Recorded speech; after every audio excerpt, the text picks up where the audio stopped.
Hoje, os americanos se informam sobre a política através da propaganda pela televisão. Assim.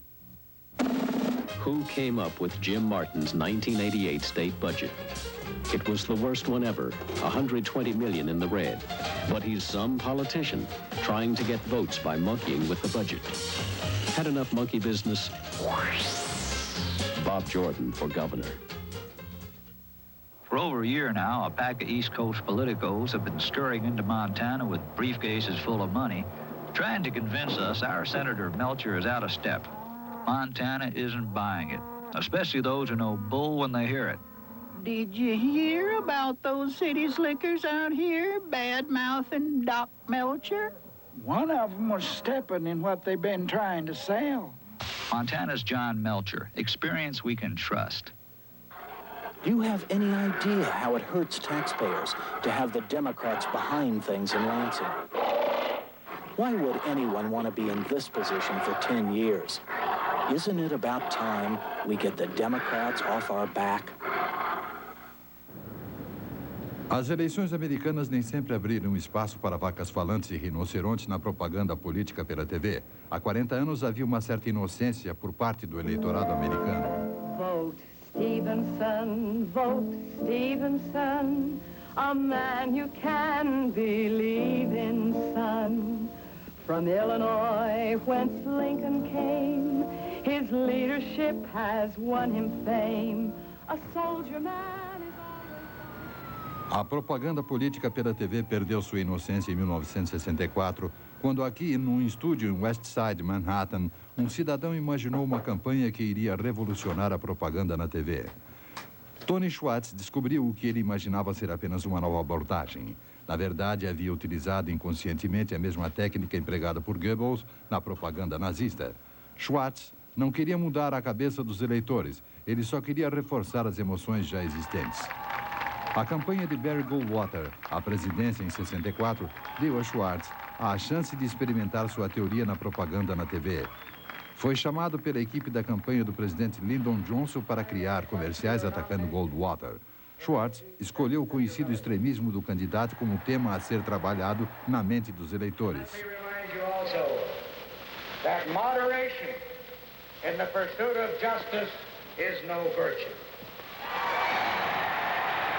As pesquisas mostravam que as pessoas temiam que Goldwater pudesse usar a bomba nuclear. Schwartz simplesmente planejou reforçar esse temor. Os críticos o acusaram de manipular os eleitores. Eu não estou manipulando as pessoas. Elas estão envolvidas em algo que chamo de participulação. Elas têm que participar de sua própria manipulação. Se elas não quiserem participar, se quiserem desligar a televisão ou mudar para algum outro canal, elas podem. 1, 2, 3, 4, 5, 7, 6, 8, 9, 9. 10, 9, 8, 7, 6, 5, 4, 3, 2, 1, 0. These are the stakes. To make a world in which all of God's children can live, or to go into the dark. We must either love each other, or we must die. Vote for President Johnson on November 3rd. The stakes are too high for you to stay home. Esse tipo de comercial simplesmente reforça o medo que as pessoas têm e é muito difícil argumentar contra essa abordagem. Tudo o que você pode fazer é repetir: não, eu não vou explodir bombas atômicas toda vez que me der vontade. Goldwater perdeu por uma margem recorde. Em sua entrevista coletiva após as eleições, perguntaram quais lições ele tinha aprendido da derrota. We're not running elections anymore as we used to. And I think we have to study new techniques. We have to become better versed in propaganda. I think it was a real watershed Foi uma verdadeira lavada. Muitos publicitários, tanto de produtos como de política, cometeram o erro de acreditar que é possível mudar a cabeça de alguém em 30 ou 60 segundos. Não se pode fazer isso, mas o que se pode fazer é cristalizar um sentimento que já esteja presente ou reforçar uma crença já existente. Acho que foi isso que a propaganda da Margarida fez. E é isso que tantas outras propagandas políticas vêm fazendo desde então.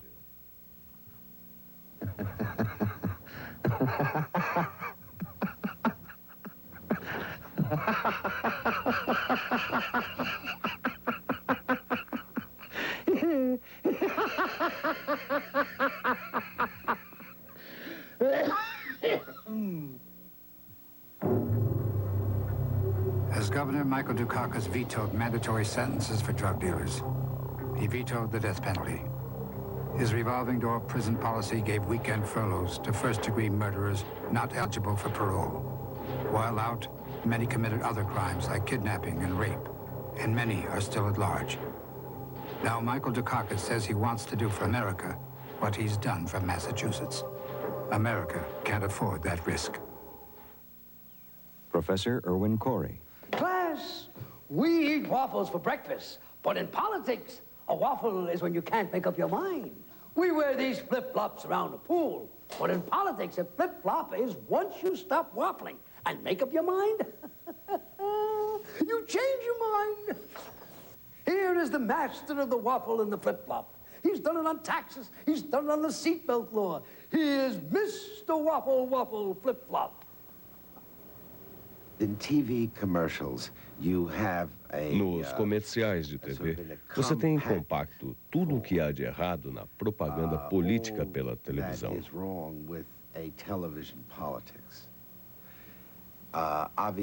Obviamente, você não tem tempo para discutir nada, ou para esclarecer alguma coisa, ou apresentar uma ideia racional. As pessoas podem dizer que sempre houve um elemento de irracionalidade na política. Eu concordo. O que me preocupa nisso agora é que a televisão intensifica, amplia esse elemento irracional a ponto de se tornar muito difícil encontrar algo racional nela.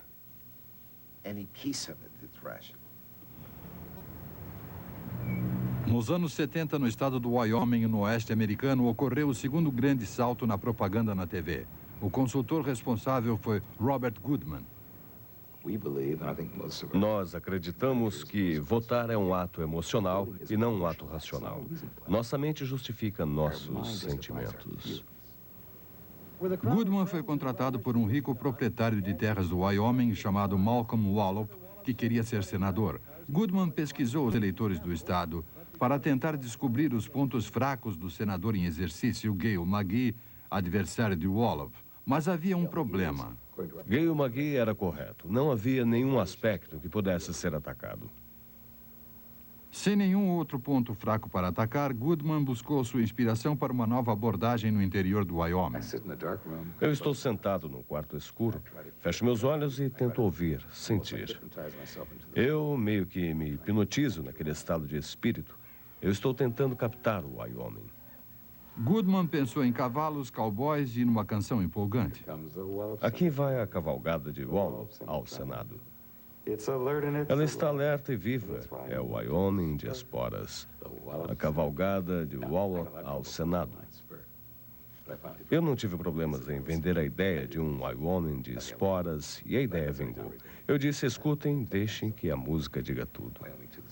E essa foi a única vez que tive que fazer pé firme e insisti bastante na frase.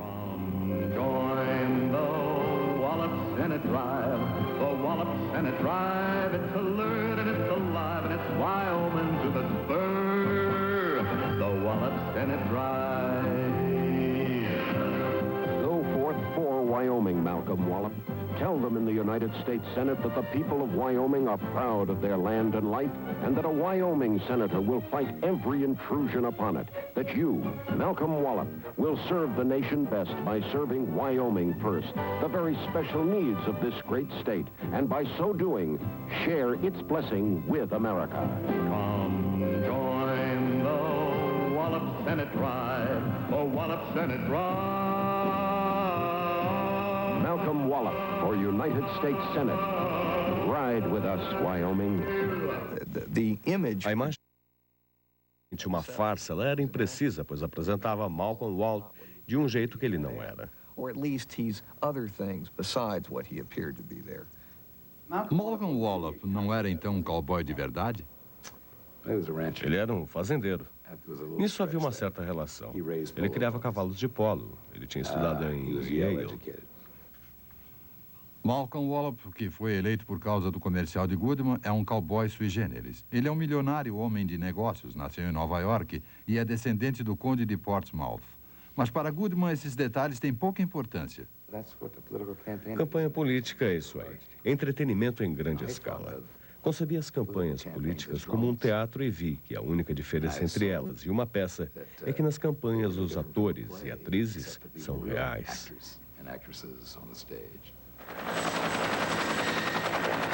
A campanha eleitoral de Ronald Reagan para a presidência em 1980 foi o passo seguinte dentro da lógica do entretenimento na propaganda, pois o candidato era um ator.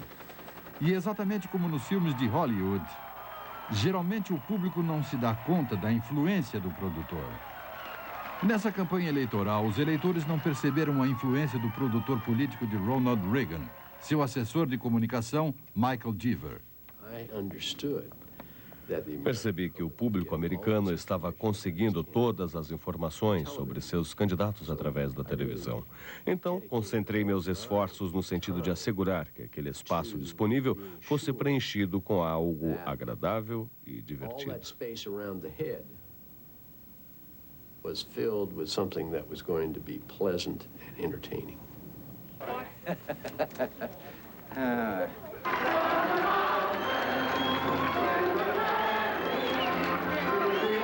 A campanha de Reagan em 1980 tinha a aparência de um programa de televisão e funcionou.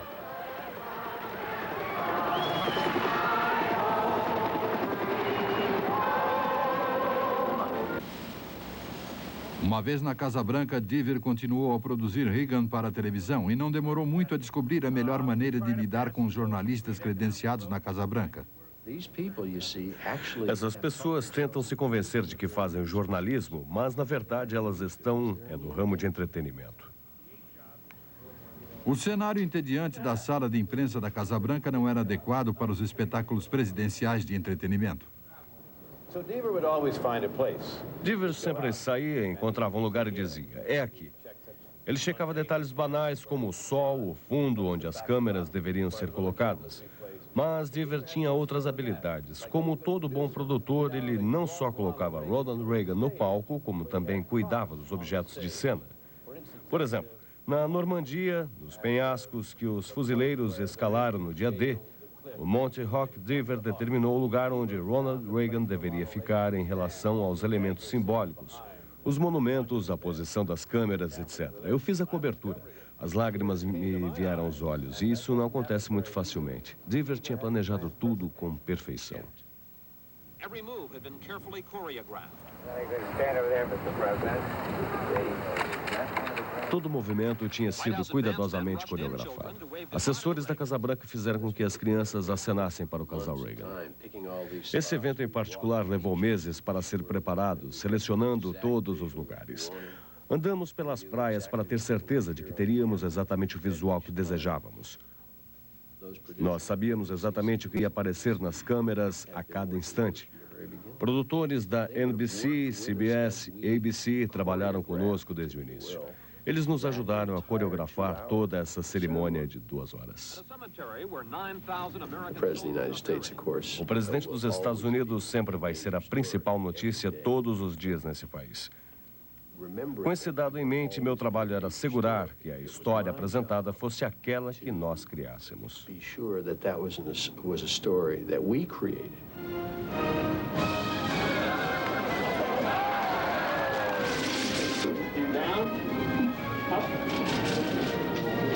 Deaver se orgulhava de uma coisa. Não importava qual fosse a notícia, ela sempre tinha um bom visual.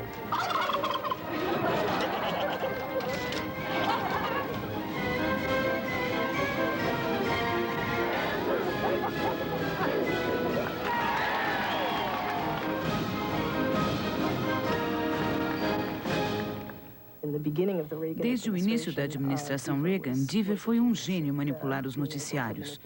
Levou certo tempo até que as equipes de televisão percebessem que estavam sendo manipuladas. Durante algum tempo, entretanto, muita gente aceitou ser manipulada por Michael Deaver e pela administração Reagan, pois eles sabiam que a televisão precisava das imagens.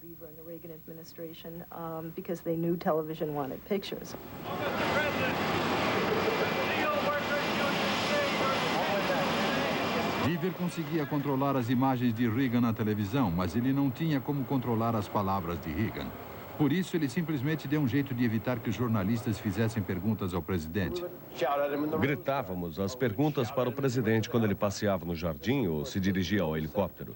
Naturalmente, isso era um substituto muito pobre para as entrevistas.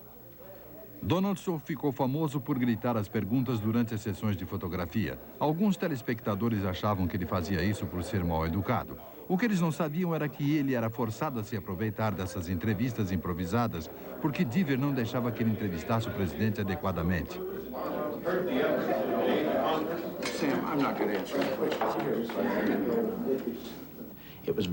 Era muito frustrante para aqueles companheiros cujos contratos dependiam do número de vezes que aparecessem na televisão todas as noites.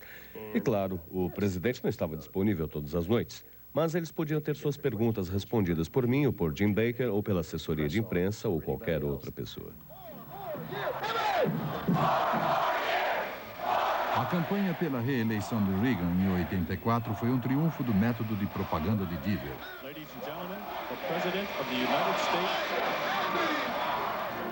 Quando coordenamos a reeleição de Reagan, os democratas não conseguiram se articular. Para nós, foi como se tivéssemos primavera na América o tempo todo.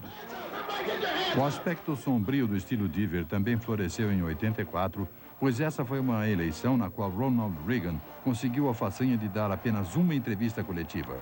Nenhum outro presidente da era da televisão respondeu a tão poucas perguntas aos jornalistas. O que estávamos vendo, uma vez que se tratava de televisão, era a figura sorridente e genial de um vovô, um personagem de John Wayne. E você não escutava nada do que eu dizia, porque sempre que há um conflito entre o que se vê e o que se ouve, vence o que se vê.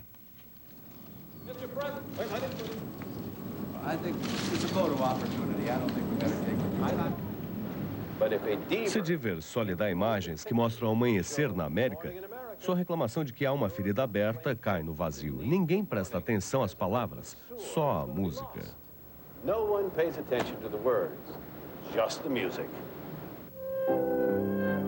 It's morning again in America. Today, more men and women will go to work than ever before in our country's history. With interest rates at about half the record highs of 1980, nearly 2,000 families today will buy new homes, more than at any time in the past 4 years.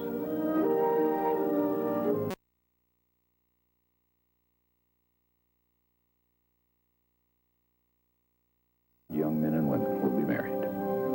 And with inflation at less than half of what it was just 4 years ago, they can look forward with confidence to the future. O que os republicanos estão fazendo? Eles estão se referindo exatamente aos valores básicos da sociedade. Alimentação, emprego, salário, mercado, os valores primordiais. O sexo, a família, a estabilidade. Ao mesmo tempo, estão se assegurando que esses valores estejam presentes em seus comunicados, assim como no conteúdo simbólico daquilo que fazem.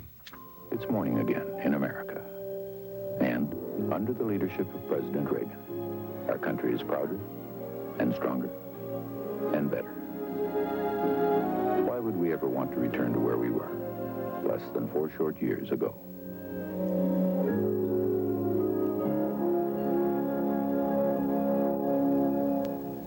Uma das consequências da era Reagan é que consultores de hoje, como Jim Duffy e Dennis Schroeder, dão uma atenção excessiva à maneira como o candidato se apresenta na televisão. Eles examinam esse filme para escolher as melhores cenas. Aqui eles estão vendo algumas cenas rápidas de um filme que estão produzindo para a apresentação de Bud Romer, candidato à reeleição como governador da Louisiana. Estão tendo um problema com o estilo do candidato na televisão. Os políticos americanos tentam convencer os eleitores há tanto tempo, olhando para as câmeras e fazendo promessas, que agora ninguém mais acredita neles. As pesquisas mostraram isso. Os eleitores não querem ouvir os políticos falando, por isso é necessário descobrir uma outra maneira de vender a mensagem deles. Parece que eles acharam o melhor candidato possível. Ele sabe como olhar para a câmera melhor do que qualquer outro, mas eles não podem usá-lo. Esse político poderia vender um homem sem dentes, mas eles não podem usá-lo. E é uma pena, mas é assim que são as coisas. Se tentarem forçar a situação, terão problemas de credibilidade. Tudo o que eles têm é o candidato se dirigindo à câmera. Isso é tudo o que eles têm aqui. Mas existe outro material. O candidato com a Guarda Nacional, com as crianças, lendo livros. Foram feitas muitas tomadas com ele. Esse não é o único filme disponível.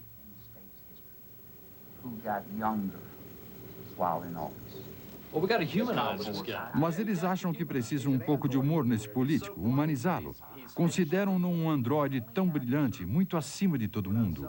Mas assim, acabam não vendendo o candidato, e sim a própria mensagem deles. Desse jeito, o candidato será derrotado. Acham que vão perder, estão de fato vendendo apólices de seguro. Não é só a maneira como o candidato fala na televisão que causa problemas para os publicitários. Consultores como Strotter acreditam que a influência da TV é tanta que a aparência de um candidato pode ser decisiva numa eleição. Eu tento ser discreto, gentil, mas há pessoas que não são elegíveis e eu tento ajudá-las no que posso. Certa vez tive um candidato que me disse: quero concorrer ao cargo, mas vamos conversar mais tarde. Ele ficou 6 meses fazendo operações plásticas e seu rosto mudou muito. Ele fez lipoaspiração e outras coisas mais. Quando terminou, nós o filmamos e ele tinha a aparência de um pesadelo. Ele não fotografava bem, estava horrível e acabou não se candidatando. Se a aparência física do candidato é tão importante, como se sairia nos dias de hoje Abraham Lincoln, o maior presidente da história americana? Houve alguns comentários na imprensa de que ele era feio. E fico imaginando se hoje surgisse um novo Abraham Lincoln, o que seria possível fazer para elegê-lo? Uma vez que o que o sujeito tem dentro da cabeça é menos importante que sua aparência. Bem, eu não acredito que Abraham Lincoln pudesse ser eleito atualmente. Mas William Faulkner também não teria muita chance com os editores de hoje. As coisas mudam. A televisão mudou tudo. Se você abrir um livro com fotos dos senadores americanos de 30, 40 anos atrás, verá uma porção de gente feia, pessoas que não são nada atraentes. Agora, se você abrir um livro com as fotos das pessoas eleitas nos últimos 10 anos, verá um grupo bem maior de gente atraente. Um programa local de notícias nos dá uma boa noção da aparência exigida atualmente dos candidatos a cargos políticos nos Estados Unidos. 20-year-old Francis Blanchett pleaded guilty to first-degree sexual abuse. Se você puder associar sua imagem à da mídia, obter um pouco da credibilidade que ela tem, aparecendo como se fosse um Walter Cronkite ou se comportando como se fosse um dos âncoras do Canal 8, então você automaticamente já leva certa vantagem.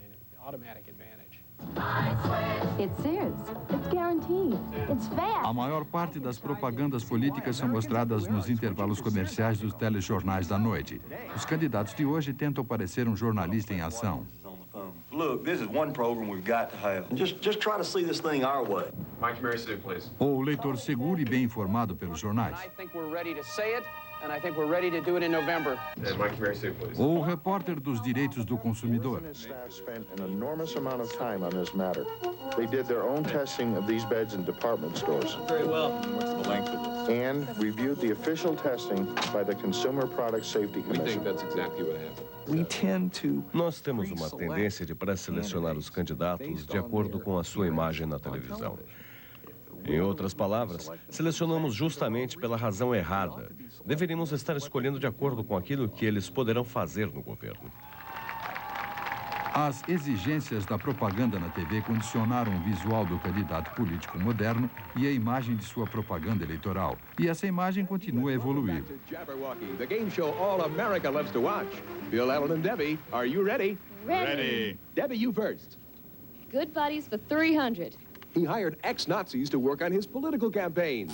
Bill. Who is David Duke? Yes. Uma tendência atual é produzir propaganda política imitando shows de TV ao invés de telejornais. Alan. Who is David Duke? Yes. And that's the end of round 2. Stay tuned, folks. We'll be right back. We've had a convergence. Estamos assistindo a uma conjunção de 3 tipos de pessoas: âncoras, políticos e apresentadores de programas. Hoje, todos eles se parecem muito, e esse é o efeito da televisão.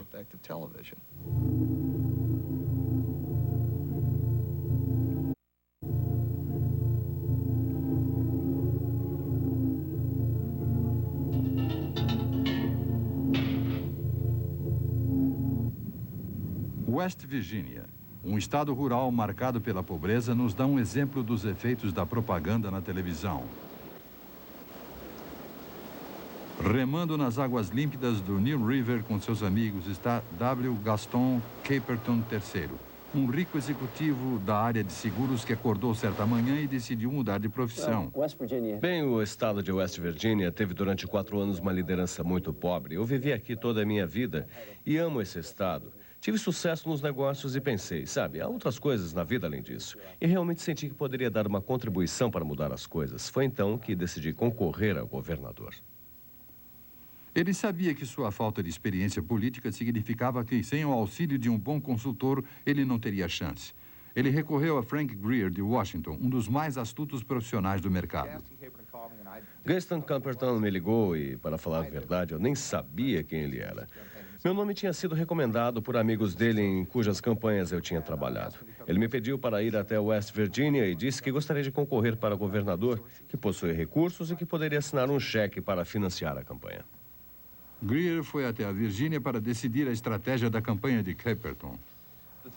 A partir das pesquisas, ele tentou focalizar as coisas realmente importantes para os eleitores. Nesse caso, tratava-se de melhorar a imagem do Estado e, mais que tudo, procurar enfatizar o sentido de sua candidatura e de quem ele era. Lembre-se que ele começou com 3% nas pesquisas e o primeiro material biográfico foi simplesmente para explicar o contexto de seus valores, de onde ele vinha, quem era, etc.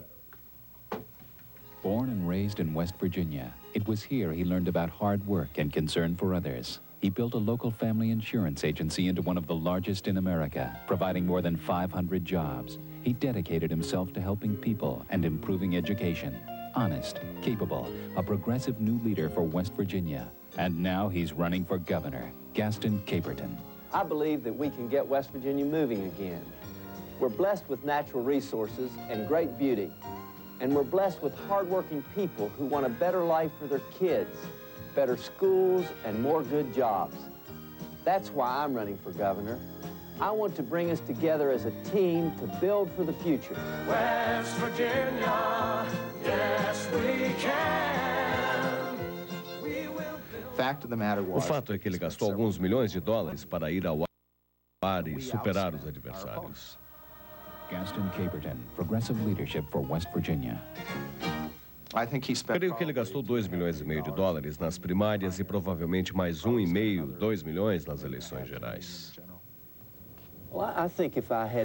Bem, acho que se eu não tivesse dinheiro para pagar a propaganda na TV, não teria vencido as eleições. Principalmente porque ninguém sabia quem eu era. Mas não acho que teria ganho se eu não tivesse uma boa história para contar e se não tivesse trabalhado dia e noite na campanha por 1 ano e meio. Ninguém, só Caperton, tinha os milhões de dólares para pagar a propaganda na TV. Políticos como Charlotte Pritt, que enfrentou Caperton nas primárias do Partido Democrata, acreditam que o segredo do seu sucesso foi simplesmente o dinheiro. Ele nunca teria sido eleito se não fosse rico. Ele não tinha nenhuma experiência política. As pessoas não sabiam quem ele era. Eu fiz parte do Legislativo durante 8 anos, 2 mandatos na Câmara e estava terminando um mandato no Senado. A primeira mulher a concorrer e a ganhar em meu distrito, o distrito de Capitólio, de 1.250.000 pessoas. Mas Gaston nunca teria conseguido sem o dinheiro. Colocar uma boa embalagem e aplicar um marketing nele. Foi basicamente isso que aconteceu. É a corrupção da política na América. E tenho certeza de que os políticos, jornalistas e pensadores de todo o mundo estão abismados com o que está acontecendo nos Estados Unidos. É um insulto ao progresso, à inteligência dos americanos. E, infelizmente, pois a democracia nasceu aqui, com base no capitalismo. E é por isso que eu digo que isso é a corrupção do processo democrático.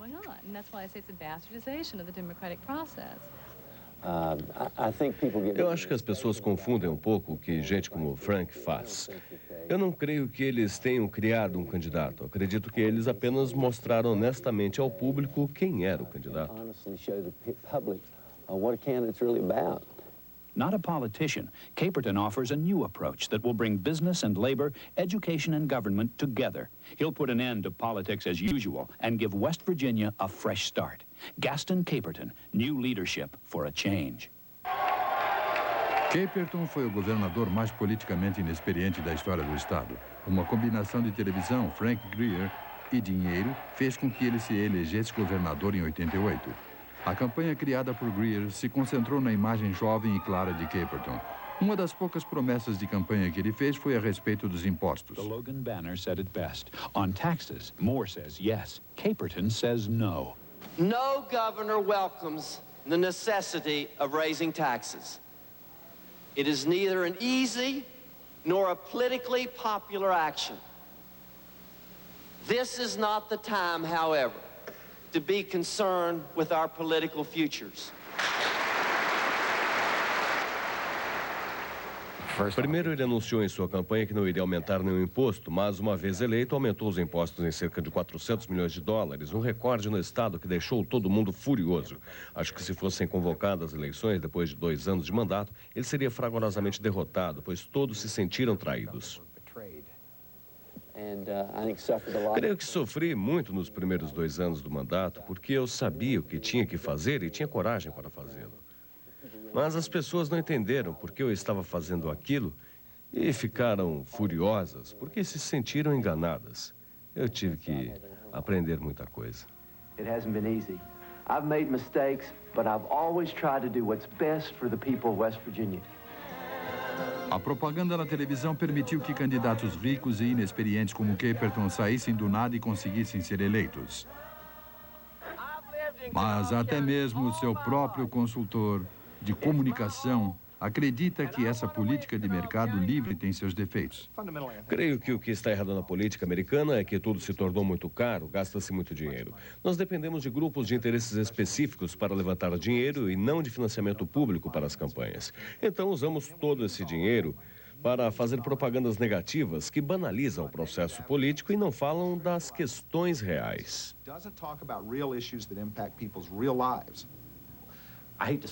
Detesto dizer, mas os pobres não podem mais ser eleitos. Como é que alguém sem dinheiro pode se eleger na América se a televisão é o veículo mais importante e você tem que pagar por ele?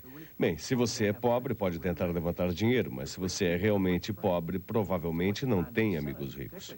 Então, o que se vê no Senado é um grupo de homens muito ricos. Pesquisa recente revelou que 1 em cada 4 senadores norte-americanos é bilionário. A política da era da televisão é cara e profissão para poucos. Creio que nossos melhores e mais brilhantes políticos não estão sendo eleitos, e isso é um perigo muito grande para todos nós, pessoas comuns, empresários, acadêmicos, pessoas cumpridoras de seus deveres, que sabem que nunca terão uma chance de ser eleitas e nunca se candidatarão. Pois se quisermos nos candidatar, nos dirão, traga 1 ou 2 milhões de dólares e aí você pode se candidatar. Mas se você não puder arranjar o dinheiro, não se candidate. Acho um perigo enorme para o sistema como um todo. Mas não há sinal de mudança. Em Nova York mora um dos mais talentosos consultores políticos da nova geração, Joe Slade White. Especialista em técnica de edição em televisão. Slade é um admirador do trabalho de Tony Schwartz e da teoria de que a melhor propaganda é aquela que reforça uma emoção que o eleitor já tenha.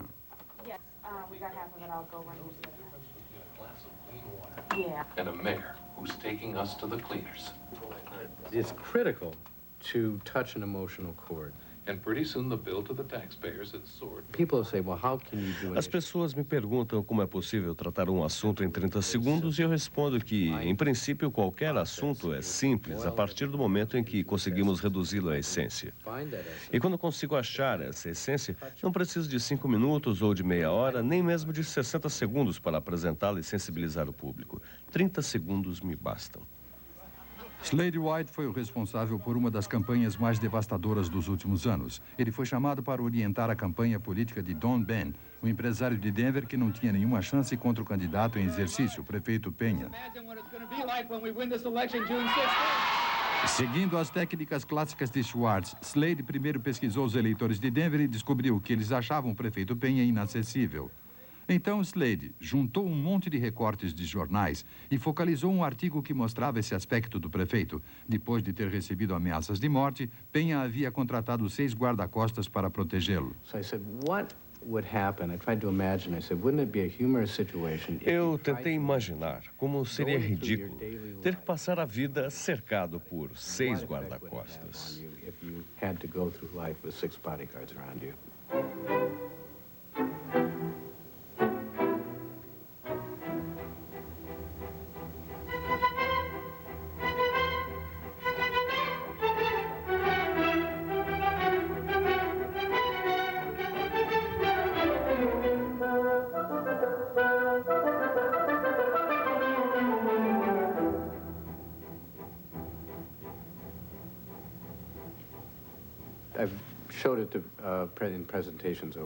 Mostrei essa peça publicitária várias vezes nos últimos anos e a reação quase sempre é a mesma. As pessoas leem o material à medida em que ele aparece na tela. Aí vem a primeira cena e você começa a ouvir uma risadinha aqui, outra ali. Eles entendem a piada de imediato, mas a risada atinge o ápice na cena do softball. Se eu tivesse começado com o softball, perderia um pouco a graça. Eu quis primeiro mostrar um pouco do humor e vir num crescendo até a cena do softball para depois decrescer de forma a fazer uma curva em termos de riso. So it's almost like a curve in terms of the laughter, of the effect of it. Você tem que decidir se você vai de graça ou tem que pagar, ou ambos, se você vai usar a TV, rádio, jornais. Essas são as opções. A questão de como o prefeito Penha se manteve no cargo por uma pequena diferença foi tema de um seminário acadêmico sobre política na Universidade George Washington, em Washington, D.C. Esses alunos estão estudando técnicas de propaganda na TV.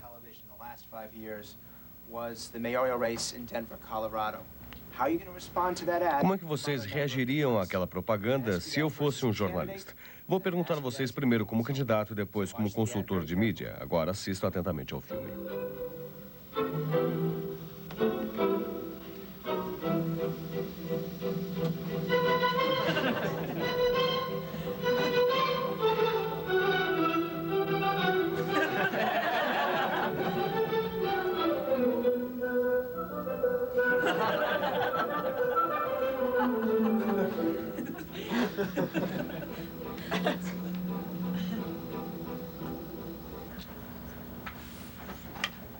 Okay. You're the candidate. Bem, você é o candidato. O prefeito contra quem a propaganda foi realizada. E eu sou um jornalista. O que você diria? Eu faria 2 coisas. Primeiro apresentava a mulher e os filhos, talvez ele tenha netos ou coisa assim. E a esposa falaria da preocupação que sente pelo fato do marido se expor tanto em benefício da cidade, das necessidades da população, as ameaças à vida dele, e talvez seus olhos ficassem encharcados ou sua voz trêmula, ou coisa assim. Você a encorajaria? Querida, por favor, chore diante das câmeras. Eu acho que isso seria um problema porque ela provavelmente exageraria para ajudá-lo. Eu aproveitaria declarações do chefe de polícia durante uma coletiva, relatando ponto por ponto cada ameaça feita à vida do prefeito e explicando por que elas causaram preocupação. É tanta manipulação. Estamos falando de como ganhar a simpatia do público. E se a esposa tiver um colapso, você sabe como enfatizar isso? E também terá que certificar que o cachorro da família apareça no filme e que o marido faça carinho no cachorro ou coisa assim. Se você puser a esposa na história e disser esse é um membro de minha família, o público irá se identificar com ela. Ela fará a ponte com o telespectador no sentido de que ele, o prefeito, está fazendo um sacrifício. E ela também porque ela está ao lado dele. Por que você também não faz um sacrifício?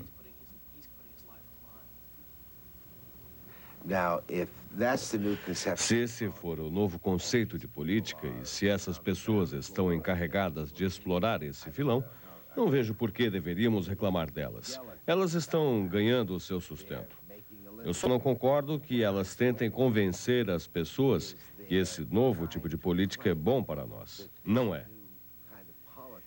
Ela nos degrada. Ela desperta nas pessoas uma atitude de cinismo e indiferença em relação ao processo político. No final das contas, o que você faz? Você aumenta o cinismo e o eleitorado de hoje é o mais cínico da história da América.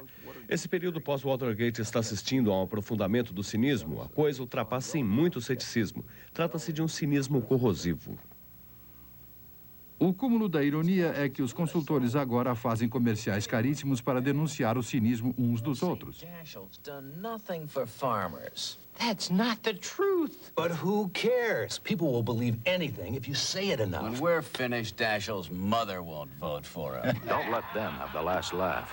Vote Dashiell for a change. Let's go tell Jim. Run for your lives. It's the brain polluters. First they invade your home, then they pollute your brain with political promises and expensive propaganda. Is there no real candidate who can stop them? Yes, there is. Me, Ed Garvey. I'm not going to try to pollute your brain or insult your intelligence, but I will fight for the people of Wisconsin in the tradition of Bill Proxmire. Ed Garvey, a good solution for brain pollution. Será que a televisão britânica também vai por esse caminho? Jim Duff e Dane Strotter assistiram filmes políticos de partidos ingleses. O que mais chamou a atenção foi A Jornada, de John Major, um filme que despertou muito interesse quando foi mostrado pelo Partido Conservador durante a eleição geral de 92. So he's going home. He's going home. But you know what he ought to be doing? He ought to be driving home. He shouldn't be being driven home. Yeah, I mean, I recognize he's I mean, it might be unnatural for him to drive. Right, so, I mean, that may be true, too. But get him with the people. Make him, if you're going to make him of the people, make him of the people. Put him in that market with them. Let's see if they don't do this. I'm sure they do. They've got to put him in the market with the people. There he is with the people. That's good. Entitled to their own views, to their own instincts. With blacks, look at the people of color all over there. The record shop used to come to. Yes. And that's the house we lived in for many years. This has one message. I'm one of you. That's all it I haven't says. forgotten where I came from. But that may be the most important message of an incumbent, is that I haven't forgotten where I came from. That because of my background and where I came from, that I should be a socialist. Why should I be a socialist? It is Now this is taking the issue head up. I like this. It's a fine idea. We've had a society in which the free enterprise. I'm from the people who would be socialist, but I'm smart enough not to be. But we're all together on this deal. Governments to socialist governments. Is it still there? Hell, I'm living, breathing proof the system works. Yeah, you can come up. Here I stand. I'm in this automobile, and I used to be here. And here is good, by the way. Yeah. You know, it's real. He's real. This is far more of an American piece. There was an area below ground. But this is traditional American television.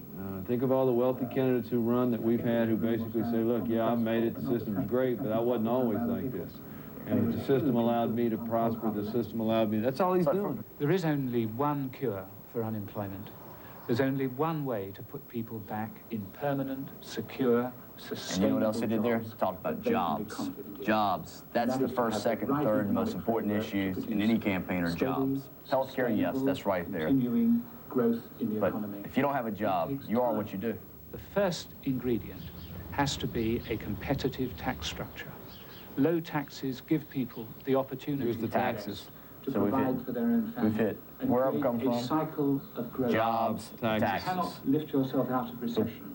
Healthcare has got to be next. I think every family has their own experiences of the NHS and will draw upon it. That's certainly true in my case. They had a poll.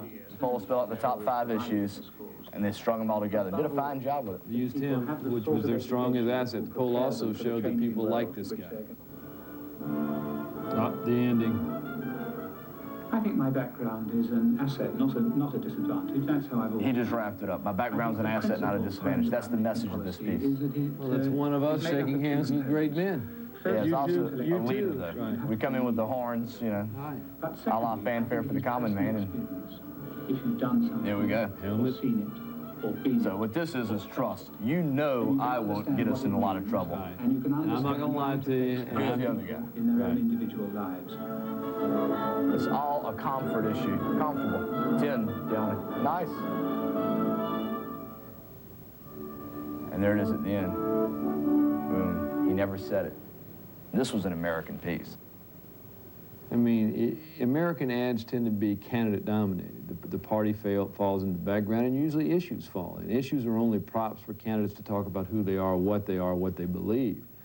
And in this spot, that, in a sense, is major, is the whole spot. This is a spot about him. It's not about the conservatives. It's not really even about the election, in the sense that he's not screaming, vote for me. He's just saying, this is who I am, and you know me, you can trust me. And he never makes an overt appeal for a vote at all. Come join the Wallace Senate Drive, the Wallace Senate Drive. Robert Goodman, homem que se especializou em emocionar gerações, também assistiu à viagem de John Majors. Ele não ficou tão impressionado. Você ainda não viu nada. Isso é emocionante do ponto de vista deles. Do nosso, seria considerado muito contido e tímido. Mesmo assim, o que será que aconteceria se o candidato usasse a palavra amor e realmente mostrasse algum sentimento por alguma coisa? Eu não vejo nada disso no filme. Eu acho muito restrito do ponto de vista de que eles queriam fazer algo emocional, então acho que fracassaram, compreende? If they were trying to be emotional, they failed, you know? Can I have a pound of those tomatoes? First, I would have interviewed them and found out. Eu teria entrevistado antes. Talvez encontrasse 1 ou 2 exemplos. Um velho amigo que dissesse algo assim. John não gosta de falar sobre isso, mas eu me lembro do dia em que ele mergulhou no lago para salvar aquela menininha e seu bichinho de estimação. Episódios que revelassem algo sobre ele. Esse filme não nos disse absolutamente nada. O jeito que a porta se fecha no número 10 da Downing Street é detestável. Depois de 8 minutos de filme, tentando apresentá-lo de maneira afável, eles terminam bruscamente. Não vemos abraçando o povo, ou seja lá o que for. A porta se fecha e é como se ele dissesse: eu sou o primeiro-ministro e estou contentíssimo que esse filme. Você não teve essa sensação? Eu acho que a tomada final foi a cena mais abominável que eu já vi em minha vida. Ele bateu a porta como se dissesse: é isso aí, pessoal. Senate Drive, the Wallace Senate Drive. It's alert and it's alive and it's Wyoming to the spur. The Wallace Senate Drive. Come join the Wallace Senate Drive, the Wallace Senate Drive. Malcolm Wallop for United States Senate. Ride with us, Wyoming.